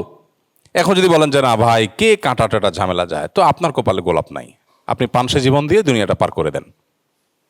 সাংসারিক জীবনে যদি কোনো স্বামী স্ত্রী পরস্পরের মধ্যে হালকা বাদানুবাদী হয়, যারা বিবাহিত এবং যাদের মধ্যে দিন চর্চা আছে, দিনই বুঝ আছে, মাশাআল্লাহ, তারা বলতে পারবেন ঝগড়ার পরের দিনগুলো এটা ঝড়ের পরের শীতল পরিবেশের মতো হয়, ঠিক না? আবিয়াত্তারা ঠিক বলতেছেন? আপনাদের এক্সপিরিয়েন্স আছে? আমাদের স্কিলের ছেলেরা তো বেশিরভাগ আবিয়াত্তা তোমরা। তো অভিজ্ঞরা ভালো বলতে পারে, বউয়ের সাথে ঝগড়াঝাটি, স্বামীর সাথে ঝগড়াঝাটি হলো, অভিমান হলো, মান হলো, একটু কথাবার্তা বন্ধ রইলো, একটু মুখ ফুলাফুলি চললো, এর পরের চিত্রটা হয় ঝড়ের পরে শীতল বাতাসের মতো। যখন বোঝাপড়া হয়ে যায়, মিটমাট হয়ে যায়, তখন সম্পর্ক আগেরটার চাইতে আরও স্ট্রং হয়। তো এই গোলাপের কাঁটা খাওয়ার মধ্যেও এক ধরনের স্বাদ আছে। পৃথিবীতে আপনি কোথায় যাবেন? আপনি কোনো অফিসে কাজ করতে যাবেন, সহকর্মী সব তো মন মতো হবে না, কারোর সাথে বনবে, কারোর সাথে বনবে না, কেউ আপনাকে ছোট করবে, কেউ আপনাকে ভালো বা বড় করে তুলবে, কেউ হয়তো বসের কাছে ভালো হইতে চাবে, কেউ হয়তো আপনাকে ঠেলা দিতে যাবে। তো তাই বলে কি আপনি কাজ বন্ধ করে দিবেন? তো এই যে অতি স্বার্থপর হয়ে যাওয়া, অতি নিজেকে নিয়ে ব্যস্ত হয়ে থাকা, এটা কোনো ভালো কালচার না। এই কালচারটাই আজকে বিবাহ ফোবিয়া আমাদের সমাজে তৈরি করেছে। মেয়েদের ক্ষেত্রেও সেম। 25-30 হয়ে গেছে, বিয়ের কোনো না খবর নাই, বাপ মা বললেও বিয়ে করতে চায় না, তার বিয়ের প্রতি কোনো আগ্রহ নেই। নবী করিম সাল্লাল্লাহু আলাইহি সাল্লাম বলেছেন, তাযাওয়াজু, তোমরা বিবাহ করো, বিবাহ করো। শুধু বিবাহ করো তা বলে নাই, আল ওয়াদুদ আল ওয়ালুদ, সেই ফ্যামিলিতে বিয়ে করো যেই ফ্যামিলিতে বাচ্চা কাচ্চা বেশি হওয়ার কালচার আছে, বাচ্চা কাচ্চা বেশি হয়। এর আগে বলছিলাম যে আমাদের এক বন্ধু আছে, নিউ ইয়র্কে থাকে। সে তার কথা এটা, মানে এটা আমার কথা না, জাস্ট তার কথাটা একটু অভিনব, সেজন্য বললাম। সে বলতেছে যে আমি ওসিয়ত করে যাচ্ছি, আমার 2টা মেয়ে আছে, এদেরকে বিয়ে দিতে, যেই ফ্যামিলিতে অনেক ছেলে মেয়ে আছে ওই ফ্যামিলিতে যেন বিয়ে দেওয়া হয়। 1-2টা বাচ্চা আছে এরকম ফ্যামিলিতে যেন আমার মেয়েটাকে বিয়ে দেওয়া না হয়, এটা আমি আমার ফ্যামিলির সবাইকে ওসিয়ত করছি। আমি বেঁচে থাকলে তো আমি করবো, আমি মরে গেলে যেন এটা খেয়াল করা হয়। তাই আমি বললাম যে সবাই তো উল্টাটা চায়, আপনি এটা কেন চাইলেন? সবাই চায় যে সিমসাম ফ্যামিলি, মাত্র 1-2 জন, দেবর ভাবি খুব বেশি নাই, যা ঝামেলা নাই। তো ভদ্রলোকের উত্তরটা হলো, উনি বলতেছে, ভাই কারোর আল্লাহ সন্তান দেয় না এই জন্য কম হয়েছে, তারটা এক্সেপশন, তারটা ভিন্ন।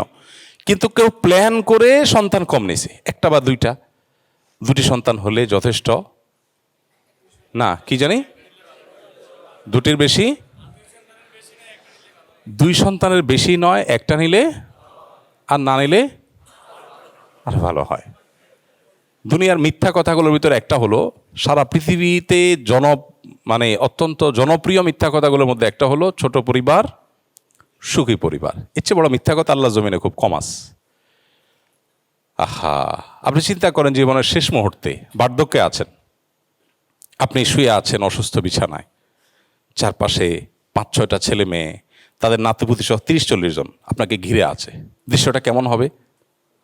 আর আরেকটা দৃশ্য চিন্তা করুন তো, আপনি বিছানা শুয়ে আছেন, বেডে অসুস্থ হয়ে বৃদ্ধ অবস্থায়, ছেলেটা কানাডা, মেয়েটা আমেরিকা, আছেই 2 পিস, 2জন 2 দেশে, ভিডিও কলে বলতেছে আব্বু হাই। এটা দেখার পরে মানসিক অবস্থা কি হবে? ভাবসাব হবে, ঠিক আছে, মানুষে গল্প দিবেন যে ছেলেটা কানাডায় থাকে, মেয়েটা আমেরিকায় থাকে, ওয়াহ, শুনতে পশ লাগবে, ভেতর দিয়ে ত্রাস শুরু হয়ে যাবে। যার কষ্ট সে বুঝে। সন্তান কাছে নাই, নাতিপুতি বছরকে বছর ও ভিডিও কলে একটু দেখে, এটা যে কি জ্বালা, কি কষ্ট, এটা বেশিরভাগ মানুষই বোঝেন না। এই জন্য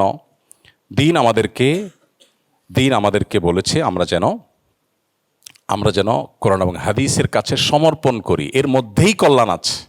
অতএব ওই ভদ্রলোক বলতেছিলেন যে যেই ফ্যামিলিতে বাচ্চা কাচ্চা অনেক কম, এবং তারা একটা হলো আল্লাহ কম দিছে, তারা চেষ্টা করছে হয় না, সেটা ভিন্ন কথা, কিন্তু ইচ্ছাকৃত বাচ্চা কাচ্চা কম নিছে। তো এটা ওনার বক্তব্য, শুনতে একটু শ্রুতিকটু হতে পারে, আপনারা অন্যভাবে নেবেন না, আমার বক্তব্য না, বাস্ট কথাটা বিবেচনার যোগ্য। তিনি বলতেছেন যে তার মানে এই লোক ছোট লোক, এটা বেশি বড় কথা হয়ে গেছে। আমি তার কথার সাথে পুরোপুরি সাধারণভাবে বলার সাথে একমত না, বাট আমি বলি কথাটা, যে সে বলতেছে লোকটা, কারণ হলো যে আল্লাহর রিজিকের ব্যাপারে তার বিশ্বাস নাই, ভরসা নাই, সে চিন্তা করে যে সন্তান বেশি হলে ঝামেলা। আর সবচেয়ে বড় কথা হলো যে, এটাও ওই ভদ্রলোকের বক্তব্য, যে ফ্যামিলিতে অনেক ভাই বোন থাকে, সেখানে দেখা যায় বাবা একটা আইসক্রিম আনছে, একজনের 2 চুষণ খায়, আরেকজনকে দেয়, আরেকজন 2 আরেকজন, বা একটা কিছু আনছে ভেঙে চলে শেয়ারিং শিখে, আর আসেই 2টা বা আসেই একটা, ও স্বার্থপর টাইপের হয়, কারণ ওই ফ্যামিলিতে ওইভাবে গড়ে তোলা হয়। বাকি এটা ইন্ডিভিজুয়াল প্রত্যেক ব্যক্তির ক্ষেত্রে খাটবে না। এমনও হতে পারে, উল্টাও হতে পারে, যে একটা ফ্যামিলি অনেক বড় ফ্যামিলি, স্বার্থপর, আবার অনেক ছোটো ফ্যামিলি অনেক ভালো মানুষ হতে পারে। বাট ইন জেনারেলি এটা আসলে আল্লাহর রাজ্জাক এই গুণবাচক নামের প্রতি বিশ্বাস এর দুর্বলতা থেকে অনেক সময় হয়, এটা হওয়া উচিত না। যাই হোক, তো এই জন্য আমাদের বিবাহের প্রতি আতঙ্ক, তারপরে আপনার সাংসারিক জীবনের প্রতি আতঙ্ক, এগুলো শয়তান সৃষ্টি করে, এগুলোকে জয় করতে হবে। এবং এটার মূল কারণ হলো এই যে পশ্চিমা বিভিন্ন দর্শন, এটার প্রভাব আমাদের জীবনকে শেষ করে দিয়েছে। আমার একটা প্রশ্ন হচ্ছে যে আমাদের সিলেট বিভাগের মধ্যে কন্ট্রাক্ট ম্যারেজ বেশি হচ্ছে। কন্ট্রাক্ট ম্যারেজ হচ্ছে লন্ডনে যাওয়ার মাধ্যম। 6 মাস বা 12 মাস সংসার করা হয়, তারপর কন্ট্রাক্ট অনুযায়ী তা ভাঙা হয়। ইসলাম শরীয়ত অনুযায়ী বিবাহ কি ঠিক না বেঠিক বুঝিয়ে বলবেন। আমি আপনার স্কিলে আছি, আমার এলাকাবাসী বলতে বলেছেন। ভাই, সিলেট এলাকার জনপ্রিয় গুনাহ এটা, কন্ট্রাক্ট ম্যারেজ। লন্ডনে যাওয়ার জন্য জামাইবো অভিনয় করে, আসলে জামাইবো না, কাগজে কলমে জামাইবো। ওখানে যাওয়ার পরে সবাই যার যার রাস্তা ধরে, শুধু বর্ডার ক্রস করা, ইমিগ্রেশন ক্রস করা পর্যন্ত এই তামাশা করা হয়। এটা বিবাহের নামে তামাশা এবং নাজায়েজ কাজ, সম্পূর্ণভাবে নাজায়েজ কাজ। শরীয়তের দৃষ্টিকোণ থেকে যদি প্রস্তাব সম্মতি দুজন সাক্ষীর উপস্থিত হয়ে যায়, তাহলে বিয়ে হয়ে যাবে। এরপরে স্বামী স্ত্রী হিসাবে সকল হক, সকল পাওনা পরস্পরের প্রতি এটা প্রযোজ্য হবে। এবং যদি এটাকে অভিনয় করা হয়, নাটক বানানো হয়, এমনও হতে পারে যে পরবর্তীতে বিয়ে কিন্তু ঠিকই রয়ে গেছে, নিয়মতান্ত্রিক ডিভোর্সও হয় নাই, তাহলে সেক্ষেত্রে অন্যত্র বিয়ে ওই মেয়ে হলে মেয়ের জন্য করা জায়েজ নাই, আর পুরুষ হলে তার এই বিয়েটা বৈধ বিয়ে হিসেবে বিবেচিত হবে। তার স্ত্রীর অধিকার আদায় না করার কারণে সে আল্লাহর কাছে দায়ী থাকবে। আর যদি বলেন যে না, তালাক দিয়েই দিবে, তাহলে বিবাহের নামে এই তামাশা করা, কন্ট্রাক্ট ম্যারেজ করা স্পষ্ট গুনাহের কাজ এবং ভয়াবহ অপরাধ। এটা কোনো অবস্থাতে জায়েজ নয়।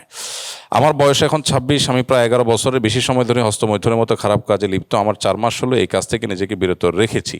আর সুন্নাতে কোর্স করছি, আলহামদুলিল্লাহ 5 ওয়াক্ত সালাত আদায় করছি, কোরআন তেলাওয়াতও শিখছি। আমি জানতে চাই কিভাবে আল্লাহ তাআলার কাছে ক্ষমা চাইলে আল্লাহ মাফ করবেন।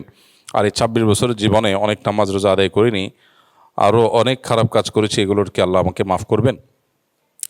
আল্লাহ রাব্বুল আলামিন সবচেয়ে বেশি ভালোবাসেন বান্দার তওবাকে। ইন্নাল্লাহা ইউহিব্বুত তাওয়াবিন ওয়া ইউহিব্বুল মুতাতাহহিরিন। আল্লাহ তাআলা তওবাকারীদেরকে অনেক বেশি পছন্দ করেন। এই জন্য গুনাহ করার পর যদি কেউ ফিরে আসে এবং আল্লাহর ভয়ে আল্লাহর সামনে দাঁড়াবার লাজে লজ্জিত হয়ে যদি কেউ ফিরে আসে, আল্লাহ তাআলা তাকে ক্ষমা করেন। শুধু তা নয়, তার কোনো কোনো ক্ষেত্রে আল্লাহ তাআলার গুনাহকে সওয়াবে পরিণত করে দেন।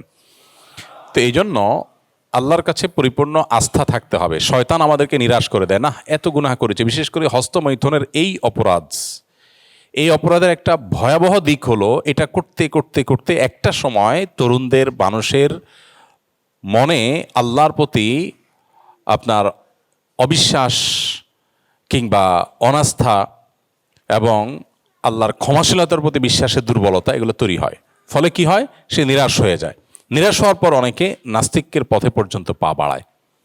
এই জন্য শয়তান সেক্সুয়াল অপরাধ মানুষকে বেশি করাবার চেষ্টা করে, কারণ সে জানে এটা করতে করতে করতে একটা সময় সে বিতৃষ্ণ হয়ে যাবে, যে আল্লাহ নিষেধ করছেন দেখি তো আমি পারতেছি না, আমার জন্য ঝামেলা হচ্ছে।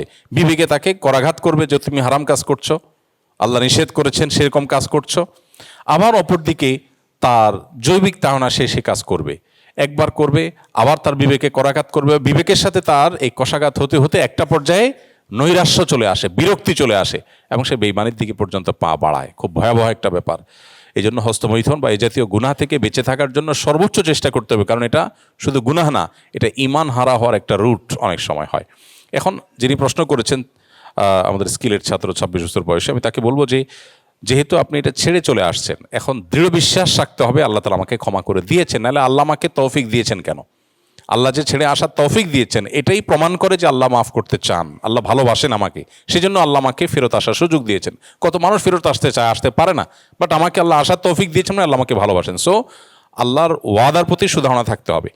অতি ভয় এটা শয়তান সৃষ্টি করে। আল্লাহর ভয় ভালো, কিন্তু অতি আল্লাহর ভয় ভালো না। অতি আল্লাহর ভয়টা সৃষ্টি করে কিসে? শয়তানে। কারণ শয়তান অতি ভয় সৃষ্টি করলে মানুষকে নিরাশ করে দিবে, আশা ছেড়ে দিবে আল্লাহর রহমতের। তখন সে চিন্তা করবে, যা আমার তো আর মাফ হবেই না, তাইলে আমার লাভ কি এসব করে, আমি যা খুশি তা করি। তো এই জন্য আল্লাহর কাছে ফেরত আসার পর আল্লাহ মাফ করবেন, সেই সুধারণা রাখতে হবে। আর যে সমস্ত গুনাহগুলো করেছেন, এই গুনাহগুলো যদি বান্দার হক সংশ্লিষ্ট হয়, সেগুলো তাদের কাছে আদায় করে দিবেন। আর যদি কারোর হক নষ্ট করে থাকেন, আচরণগতভাবে ত্রুটি করে, তার কাছে মাপ চাইবেন। সুযোগ না থাকলে আল্লাহর কাছে মাপ চাইবেন, তাদের পক্ষ থেকে দান সাদাকা করবেন। ইনশাআল্লাহ বিদিল্লাহ তাতে যথেষ্ট হবে। নামাজ কালাম কাজা করে থাকলে সেগুলো আদায় করবেন। রমজান রোজা না রেখে থাকলে, ভেঙে থাকলে সেগুলো আদায় করবেন। আল্লাহর কাছে তওবা করবেন। ইনশাআল্লাহ। আল্লাহ বলেছেন, লা তাকনাতু মির রাহমাতিল্লাহ ইন্নাল্লাহা ইয়াগফিরুয যুনুবা জামিআ, তোমরা আল্লাহর রহমত থেকে নিরাশ হও না, আল্লাহ সকল গুনাহ মাফ করবেন, সকল গুনাহ মাফ করবেন। অনেকে বলে শিরকের গুনাহ মাফ হয় না, ভুল কথা। কে বলেছে শিরকের গুনাহ মাফ হয় না? সৃষ্টি জগতে এমন কোনো গুনাহ নাই যে গুনাহ মাফ হয় না। আল্লাহ বলেছেন ইন্নাল্লাহা ইয়াগফিরুয যুনুবা জামিআ, সকল গুনাহ আল্লাহ তাআলা মাফ করেন। হ্যাঁ, শিরকের গুনাহ মাফ হবে না তখন যদি কেউ শিরকের অপরাধ নিয়ে দুনিয়া থেকে যায়, তখন তার মাফ হবে না। কিন্তু দুনিয়াতে কেউ শিরক করেছে, এরপরে যদি আল্লাহর কাছে মাফ চায়, তওবা করে ফিরে আসে, আর শিরকের দিকে না যায়, অবশ্যই আল্লাহ তাআলা মাফ করবেন। অর্থাৎ পৃথিবীতে এমন একটি গুনাহ নাই যেই গুনাহ ক্ষমার অযোগ্য। আমরা মানুষের প্রতি জেদ খেদ বেশি হইলে বলি যে ক্ষমার অযোগ্য অপরাধ করেছে, তাকে আমি কোনোদিন মাফ করব না। আল্লাহ এটা করেন না। আল্লাহ তাআলা সকল গুনাহের ক্ষমার দুয়ার সবসময় আল্লাহ তাআলা ওপেন রাখেন। হ্যাঁ, একেবারে মৃত্যুর দ্বার প্রান্তে উপনীত, তখন আর আল্লাহ তাআলা মাফ করেন না। তার আগ পর্যন্ত আমাদের যাদের নাকের ডগা নিঃশ্বাস আছে, সুস্থ স্বাভাবিক আছে, আমরা যদি এখনও সিদ্ধান্ত পরিবর্তন করি যে আমি আল্লাহর নাফরমানি থেকে আল্লাহর গোলামির পথে আসব, আল্লাহ সুখময় স্বাচ্ছন্দ্যময় জীবন দিবেন, উপভোগ্য একটা লাইফ দিবেন, আর পূর্বের সমস্ত গুনাহ আল্লাহ তাআলা মাফ করবেন। পৃথিবীর মানুষের সাথে মহান সৃষ্টিকর্তা আল্লাহর সিস্টেমের পার্থক্য এখানে যে আল্লাহর সিস্টেমে ক্ষমার দুয়ার সবসময় খোলা থাকে, আর মানুষ সাধারণত ক্ষমা করতে চায় না। বিধায় আপনি আল্লাহর কাছে পরিপূর্ণ আত্মবিশ্বাস নিয়ে ইবাদত করবেন যে আল্লাহ আপনাকে ক্ষমা করেছেন, ক্ষমা করছেন বা করবেন বলেই আল্লাহ আপনাকে তওবা করার তৌফিক দিয়েছেন। আল্লাহর প্রতি হোসনে জন বলে, এটাকে হোসনে জন বলা হয়। হ্যাঁ, নবী করিম সাল্লাল্লাহু আলাইহি ওয়াসাল্লামের নির্দেশ আছে যে তোমরা আল্লাহর প্রতি সুধারণা পোষণ করবে, এবং আল্লাহ তাআলা বলেছেন হাদিসে কুদসিতে, আনা ইনদা যন্নি আবদি বি, বান্দা আমার প্রতি যেমন ধারণা করবে আমি তেমন আচরণ করব। আল্লাহ আমাকে ক্ষমা করবেন, আমি যেহেতু তওবা করে ফেরত এসেছি, ছেড়ে দিতে পেরেছি, অবশ্যই আল্লাহ আমাকে মাফ করবেন। এই পজিটিভ ধারণা আল্লাহর প্রতি রাখলে আল্লাহ সেইটাই আপনার সাথে আচরণ করবেন। অনেক সময় দেখা যায় প্যান্ট নাভির নিচে পরা হয়, তবে তার উপরে শার্ট থাকে যা নাভি থেকে নিচের অংশ সম্পূর্ণ ঢেকে রাখে। এই অবস্থায় কি নামাজ আদায় করা সহি হবে, নাকি নামাজের জন্য প্যান্ট নিজেই নাভির উপর থেকে সতর ঢাকার বিধান অনুযায়ী পরা আবশ্যক হবে? খুবই গুরুত্বপূর্ণ প্রশ্ন। নাভির নিচের অংশ সতর, নাভি থেকে নিয়ে হাঁটু পর্যন্ত পুরুষরা এটা ঢেকে রাখতে হবে। এটা যদি উন্মুক্ত থাকে আর নামাজ পড়ে তাহলে নামাজ হবে না। আমাদের অনেক বন্ধুরা আছেন যারা প্যান্ট পরে নামাজ পড়েন, দেখা যায় প্যান্ট বা ট্রাউজার এটা পরে নামাজ পড়ছেন, আর তাদের যে গেঞ্জি বা শার্ট, আজকাল এগুলো অনেক শর্ট করে তৈরি করা হয়। তো বেশি শর্ট হওয়ার কারণে যখন তিনি রুকুতে চলে যান, তো কোমরের অংশটা প্যান্টের ওইটা টান খেয়ে একটু নিচে চলে আসে, আর গেঞ্জির অংশটা রুকুতে চলে গেলে টান খেয়ে একটু উপরে উঠে যায়, মাঝখানে গ্যাপ হয়ে যায়। তো নাভির নিচের অংশের কোনো জায়গায়, সেটা সামনে হোক আর পিঠের দিকে হোক, যে কোনো জায়গায় হোক না কেন, এটা যদি প্রদর্শিত হয় তাহলে সেক্ষেত্রে পুরো রুকু ধরে এরকম প্রদর্শিত আছে, তার নামাজ হবে না, এ নামাজ আবার পড়তে হবে। কারণ নামাজের মধ্যে এই সতর ঢাকাটা ফরজ তরক হয়ে গেছে, বিদায় নামাজ আবার আদায় করতে হবে। সেজন্য আমাদের খুব সাবধান থাকতে হবে। কিন্তু যিনি প্রশ্ন করেছেন তার প্রশ্নের উত্তর হলো যে এটাতে কোনো অসুবিধা নেই, যে আপনার প্যান্ট নাভির নিচে কিন্তু তার উপরে শার্ট আছে, পাঞ্জাবি আছে, জামা আছে, কোনো কিছু দিয়ে ঢাকলেই হলো। প্যান্ট দিয়েই ঢাকতে হবে নট নেসেসারি, আপনি চাদর দিয়ে ঢাকলেন, ঢাকা থাকলেই হলো। সো আপনার কোনো অসুবিধা নাই যদি আপনার প্যান্ট। সম্প্রতি আমি আসন্না স্কিলের কুকিং অ্যান্ড ক্যাটারিং ম্যানেজমেন্ট কোর্সে ভর্তি হয়েছি। রান্নাকে ইবাদতে পরিণত করতে এবং রান্নাকৃত খাবার খেয়ে মানুষের হৃদয়ে যেন ইমানের শক্তি এবং আল্লাহর আনুগত্য বৃদ্ধি পায়, এই জন্য রান্নার সময় কী কী সুন্নাহ এবং জিকির আমল অনুসরণ করা উচিত।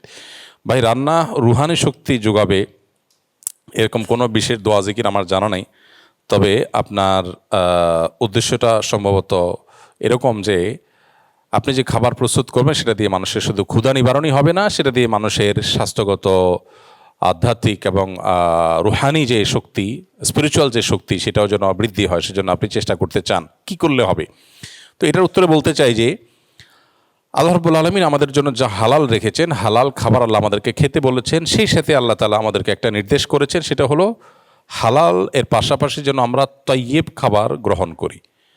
অনেক মুফাসসিরগণ বলেছেন তয়্যিব সাধারণ হালালকেই তয়্যিব বলা হয়েছে, তবে ইমাম কুরতুবী রহমতুল্লাহি আলাইহি, ইমাম ইবনে কাসির রাহিমাহুল্লাহ তার তাফসিরে, এবং ইমাম ইবনে আশুর আত-তাহরির ওয়া তানভীর নামক তার এই কোরআন কেন্দ্রিক তার এই কালজয়ী গ্রন্থে এই উভয় ইমাম, এই সকল ইমামগণ, আরও অনেক ইমামগণ লিখেছেন যে তয়্যিবের ব্যাখ্যা হলো মা লা ইয়াদুররুহু ফিদ দুনিয়া ওয়াল আখিরাহ, যেই খাবার মানুষের দুনিয়াও ক্ষতির কারণ হয় না, আখিরাতেও ক্ষতির কারণ হবে না।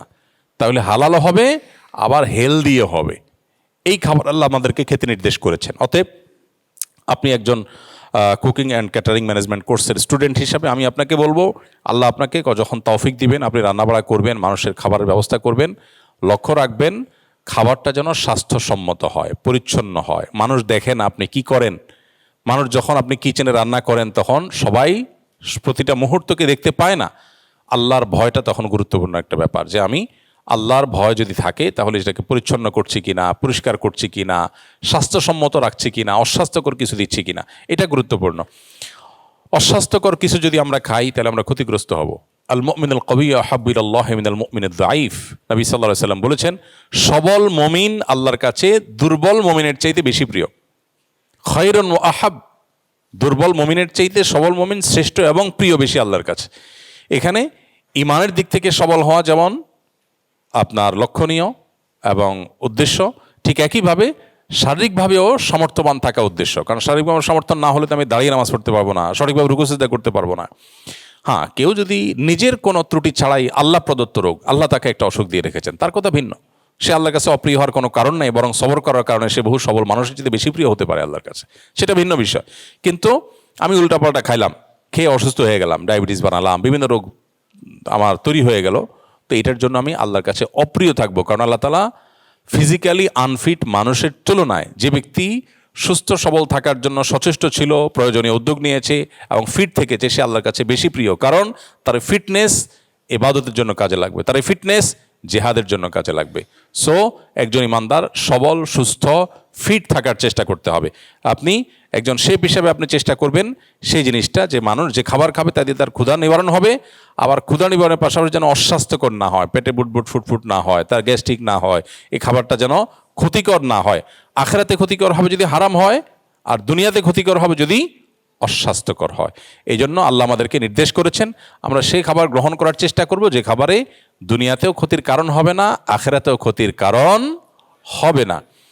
আর সেই দিকটা বিবেচনা করে যদি আমরা ফুড গ্রহণ করি, ফুড ভ্যালুকে যদি আমরা এই দুইটা ক্রাইটেরিয়া বিবেচনা করি, তাহলে ইনশাআল্লাহ দুনিয়াও সুন্দর হবে, আখিরাতও সুন্দর হবে।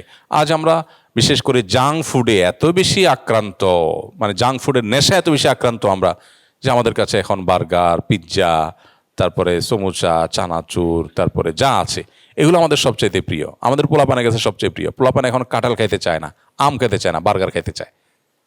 রুচি কি ভালো হয়েছে না নষ্ট হয়েছে? নষ্ট হয়ে গেছে। সে মনে করতেছে সে স্মার্ট হয়েছে। অনেক বাবা মা আবার গর্ব করে বলে, না না আমটা আমি সব খায় না, আমার বাচ্চারা একটা বার্গার খায়, বার্গার খায়। মানে ওনার বাচ্চা অনেক স্মার্ট আর কি। ওনার বাচ্চা যে অসুস্থ, ওই বাচ্চার যে সোদবোধ নাই, সেন্স নাই, এটা উনি বুঝেনি না, যে ফুড ভ্যালু বিবেচনা করতে পারে না, কোন খাবার তার জন্য ভালো সেটা বুঝতেছে না, খেয়ে ধ্বংস হচ্ছে আর গ্যাস্ট্রিকের ওষুধ খাচ্ছে। আর আমরা একের পর এক ধ্বংস হচ্ছি, আমাদের খাদ্য শেষ হয়ে যাচ্ছে, পুরা সাপ্লাই চেইন পুরাটাই বরবাদ হয়ে গেছে। আজকেই দেখতেছিলাম যে আমাদের দেশে প্রতি বছর শুধু কেমিক্যাল আমদানি করা হয় $6 বিলিয়ন, 72 থেকে 75 হাজার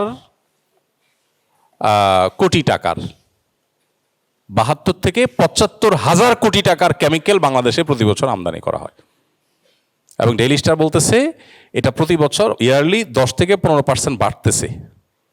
অর্থাৎ এটা অচিরেই 6 থেকে 8 বিলিয়ন US ডলারের দিকে চলে যাচ্ছে। এই কেমিক্যাল এনে আমরা খেতে দিচ্ছি। এটা শুধু খেতেই ব্যবহার হয় তা না, এটা টেক্সটাইলে ব্যবহার হয়, বিভিন্ন ক্ষেত্রে ব্যবহার হয়। কিন্তু বিশেষ করে আমাদের খেতে খামারে যে কীটনাশক দেওয়া হয়, কৃষকরা এখন 15 বার 17 বার থেকে কেউ কেউ 20-30 বার পর্যন্ত আপনার কীটনাশক স্প্রে করে। মাটিতে যে পরিমাণ আমরা আপনার কি বলে এটাকে, এই কেমিক্যাল আমরা যে পরিমাণ দিচ্ছি, তাতে শুধু মাটি শেষ হচ্ছে না, যে পানি আমাদের আছে সমাজে, মাটির নিচে পানি সব সহ শেষ হয়ে যাচ্ছে। ঘরে ঘরে ক্যান্সারের রোগী, এত ক্যান্সারের রোগী আগে তো ছিল না। আমাদের ফ্যামিলিতে আমার বাপ চাচাদের কথা যদি বলি, আমার বাবা ক্যান্সারে মারা গেছেন, চাচারা অনেকজন ক্যান্সারে মারা গেছে, একটা ফ্যামিলিতে কয়েকজন। পুরো গ্রামে গেলে কয়েকজন ক্যান্সারের রোগী এসে দাঁড়ায় সহযোগিতার জন্য। ঘরে ঘরে ক্যান্সার হয়ে গেছে। ঢাকা, ঢাকার বাইরে, শহরে, গ্রামে, সব জায়গায় হার্টের রোগী এত বাড়া বাড়ছে।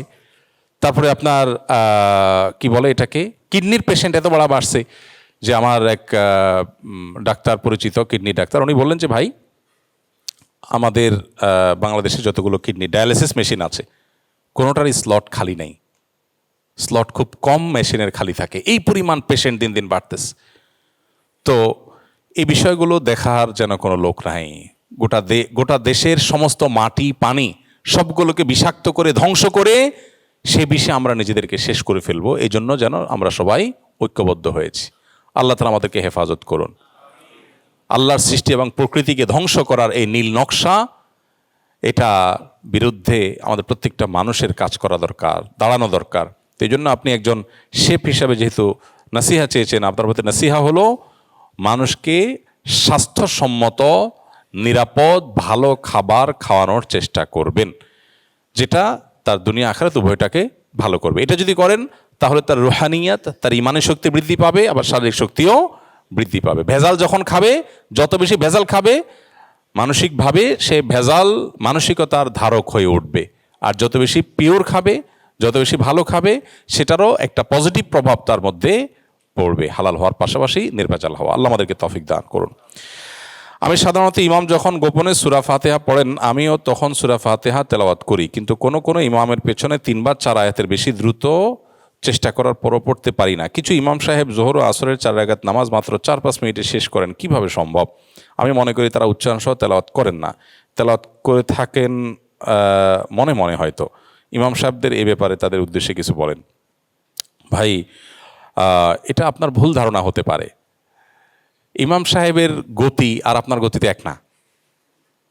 আপনি যে গতিতে তেলাওয়াত করতে পারেন ইমাম সাহেবের গতি তার চাইতে অনেক বেশি। ইমাম সাহেবের অনেক গতিতে তেলাওয়াত প্রশংসনীয় না, সেটা ঠিক আছে, কিন্তু আপনি যে ধারণা করতেছেন, দেখেন শয়তান মানুষকে নেক্সরতে খুব ধোঁকা দেয় যে আমি খুব সুন্দর করে তেলাওয়াত করি, এটা কম বক্ত এত তাড়াতাড়ি তেলাওয়াত করে, তাহলে আমার ভালো কাজটা বরবাদ হয়ে গেল, কারণ আমি একজনের প্রতি কুধারণা করলাম। হতে পারে তিনি যেতে হাফেজ মানুষ, আলেম মানুষ, তার স্পিড, তিনি সূরা ফাতিহা জীবনে যতবার পড়ছে, আমি তো এতবার পড়ি নাই, তার স্পিড তো অনেক বেশি। একজন কেশিয়ার যত দ্রুত টাকা গুনতে পারে, আমি তো এত দ্রুত টাকা গুনতে পারবো না। এর মানে কি আমি বলবো যে না বেটা মানে আন্দাজ আন্দাজে টানতেছে? আমি কি বলবো আরে ভাই সে আমার চাইতে এক্সপার্ট, সেজন্য সে বেশি করতেছে? নামাজের ক্ষেত্রে অবশ্য টাকা গোনার মতো, টাকা গোনা যত দ্রুত গণে তত বেশি প্রশংসার জিনিস হলেও নামাজে যত দ্রুত হয় তত প্রশংসনীয় নয়। সব কিছুতে গতি ভালো নয়, বরং নামাজের মধ্যে যত ধীরস্থিরতা হবে, যত আস্তে আস্তে হবে, তত বেশি প্রশংসনীয়। এই জন্য ইমাম সাহেবের পরে আপনার কুধারণা রাখা উচিত না। আর 4-5 মিনিটের ভিতরে ফরজ নামাজ পড়া সম্ভব, সকল ফরজ আদায় করে ফরজ আদায় হয়ে যাবে, যদিও সেটা প্রশংসনীয় নয়। প্রশংসনীয় হলো কি করা? খুব ধীরে ধীরে, খুব সময় নিয়ে, খুব মহব্বতের সাথে আদায় করা। তবে হ্যাঁ, ইমামতি যখন করবে মানুষ, নবী সাল্লাল্লাহু আলাইহি ওয়াসাল্লামের নির্দেশনা হলো সল্লি মাহুম সলাতা আদআফিহিম, সবচেয়ে দুর্বল মানুষটার কথা চিন্তা করে নামাজ পড়াতে হবে। সাহাবীদের মধ্যে একবার এক সাহাবীকে রাসূল আকরাম সাল্লাল্লাহু আলাইহি ওয়াসাল্লাম কোথাও ইমাম হিসেবে নিযুক্ত করেছেন। উনি লম্বা লম্বা কেরাত ধরেন, এত লম্বা সময় ধরে নামাজ পড়েন যে মুসল্লিদের, মুক্তাদিদের অবস্থা খারাপ। তারা এসে নালিশ করেছেন রাসূল আকরাম সাল্লাল্লাহু আলাইহি ওয়াসাল্লামকে, ইয়া রাসূলুল্লাহ আপনি অমুকরে ইমাম দিয়েছেন, তার নামাজ যে এত লম্বা আমাদের অসুবিধা হয়ে যায়। তখন নবী সাল্লাল্লাহু আলাইহি ওয়াসাল্লাম তাকে ডেকে নিষেধ করেছেন, না এত লম্বা নামাজ পড়াবে না যেটা মুসল্লিদের, মুক্তাদিদের কষ্ট হয়। এখন এই কষ্টের ডেফিনেশন কি আর লম্বার ডেফিনেশন কি, এটা আলোচনার বিষয়। আজকাল এমন অবস্থা হয়েছে যে আমাদের এই মসজিদের কথা শুনি যে মাঝে মধ্যে ইমামকে পেছনতে মুক্তাদিরা কেউ কেউ বলে ভাই সূরা ইখলাস দিয়ে নামাজ পড়বেন। আমার কাছে খবর আসছে যে ইমামকে কেউ কেউ বলে ভাই কুল আল্লাহ সূরা দিয়ে নামাজ পড়বেন, কি করেন এত লম্বা সূরা দিয়ে পড়েন? তো এটা তো অসুস্থ হয়ে গেছি আমরা। সেজন্য আল্লাহ আমাদের ইমামদেরকে হেদায়েত দান করুক এবং মুক্তাদিদেরকে আল্লাহ তাআলা হেদায়েত দান করুক।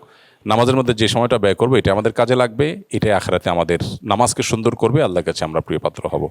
জাযাকুমুল্লাহ খায়র। অনেক দেরি হয়ে গেছে আজকে। সুবহানাল্লাহ ওয়া বিহামদিহি, সুবহানাকাল্লাহুম্মা ওয়া বিহামদিকা, আশহাদু আল্লা ইলাহা ইল্লা আনতা, আস্তাগফিরুকা।